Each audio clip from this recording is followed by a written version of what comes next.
ultrasound is basically, it's a non-invasive thing to use.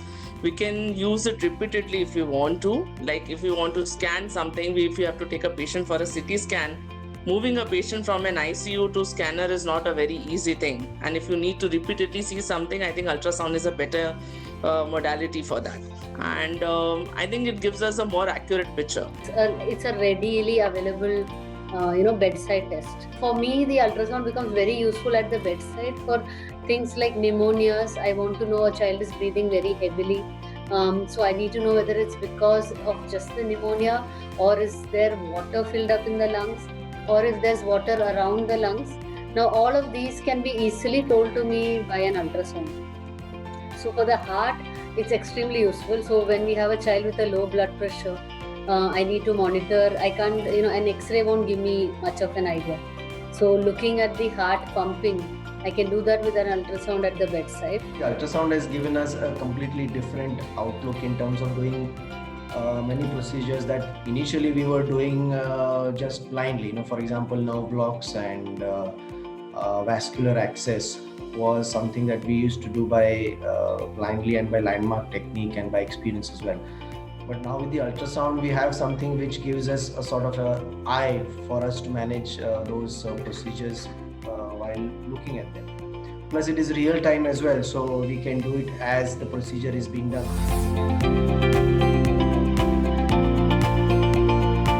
Right now I'm using the Sonosite, the machine. I am using it for many things. I also look at if there is brain swelling. I look at the pressure that I can see inside the eye. It can be used to also see whether when we put a tube for a ventilator, whether the tube is in the right position. Then coming to the chest, like I mentioned, any fluid leak, air leak around the lungs, a pneumonia, water filled in the lungs, all these we can figure out at the lung level, which we do routinely. We are using Sonosite in our hospital as well, and we are using practically for most of our ICU procedures. I mean, line insertions and tracheostomies and tapping, name it, the procedure in ICU, we are doing ultrasound guided because it is helping us to have a more accurate picture, lesser chances of defaulting, lesser chances of complication, and easy to handle. Machines that we're using are from Sonosite. One is the Sonosite S Nerve and one is the Sonosite Edge 2.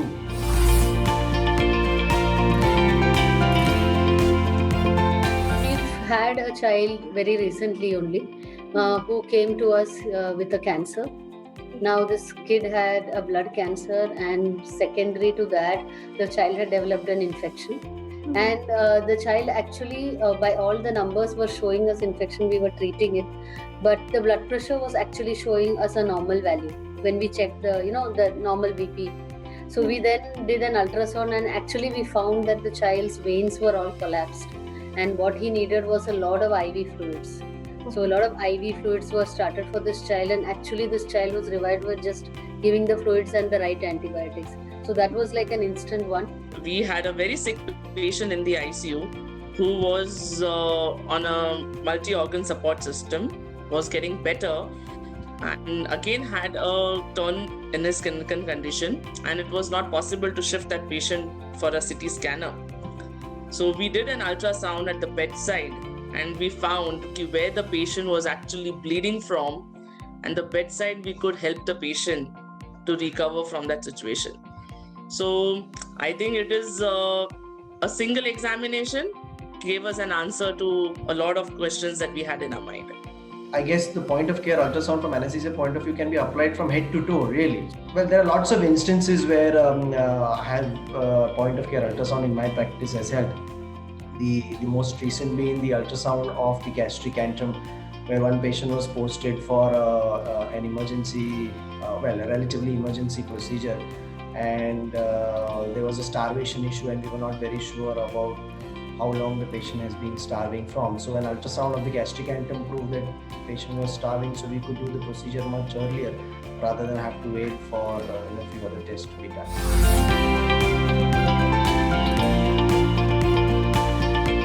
I spend a lot of time studying and writing chapters on subjects related to low blood pressure due to different conditions in children. We call that shock. So a lot of my body of work is in that. The chapters that I've written, the articles I've presented abroad and in India. So now I had one of my students who actually we've completed that study where we put these catheters into babies' umbilicus when they are born, when they are very sick.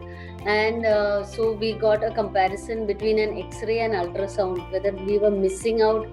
We always do an X-ray to confirm the position.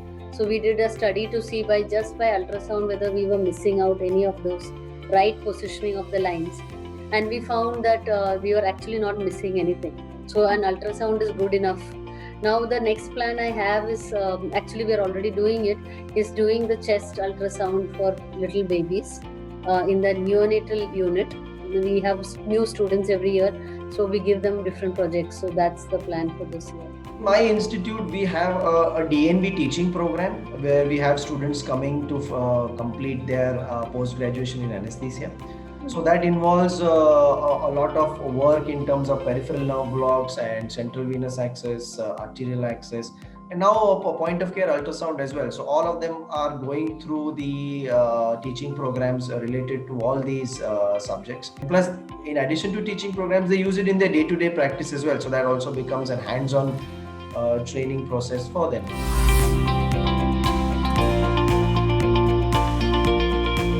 In children, in COVID-19, in children, they mostly get away with just getting a cold and a cough and a mild fever. But then there are some children who, after 3 to 4 weeks of getting COVID, develop something called as a Kawasaki-like syndrome. It's a fever with a rash, and the child can have development of a heart dysfunction in that. And in that, we need to do serial ultrasounds of the heart. So it's extremely important to monitor it every day because the arteries that supply the heart get swollen in this. Second is that when we get children with a pneumonia with COVID, so again we can use that to look at the lung shadows to see what's happening at the lung level. So it will help in that as well. We have had lots of patients that are COVID positive and we couldn't wait longer to do surgical procedures. So a lot of the surgeries were done whenever possible under regional anesthetic techniques.